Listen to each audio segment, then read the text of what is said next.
சம்பளம் ஒண்ணுதான். சரியா? கூலி குடுக்குற இடத்துல இருக்கணும். வாங்குற இடத்துல இருக்கக்கூடாது. அது ரொம்ப நாளா வாங்கிட்டு இருக்கக்கூடாது. லாஜிக் என்ன அப்படின்னா, இத ஒரு பாஸ் சொல்றாரு. முதல்ல ஒரு கோல் செட்டிங் எழுது. காலைல நீங்க ஆபீஸ் போறீங்க. லேட்டா போனாலே பதறி போய் போறீங்க. சரியா? போய் உட்கார்ந்த உடனே 10 மணிக்கு உங்கள கூப்பிட்டு ஒரு பேப்பர குடுத்து, கம்பெனில நீ என்ன அச்சீவ் பண்ணணும்னு நினைக்கிற?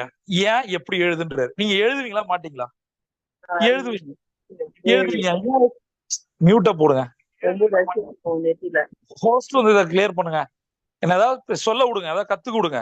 இதுக்கு தான் வந்து இந்த ஜூமே கஷ்டம் எனக்கு. கொஞ்சம் கூட காமன் சென்ஸ் இருக்காது. ஒரு காமனா வரமே மியூட் போடணும்.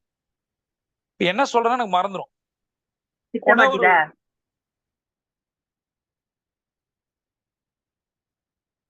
ஹோஸ்ட் வந்து கான்ஷியஸா இருங்க. அதுக்குதான் சொல்றது. எதா இருந்தாலும் ஓகே மார்னிங். லாஜிக் என்ன அப்படின்னா, அவர் சொன்ன உடனே என்ன பண்ணுவோம் நம்ம? நம்ம எழுதிதான் ஆவோம். அப்ப காசுக்காக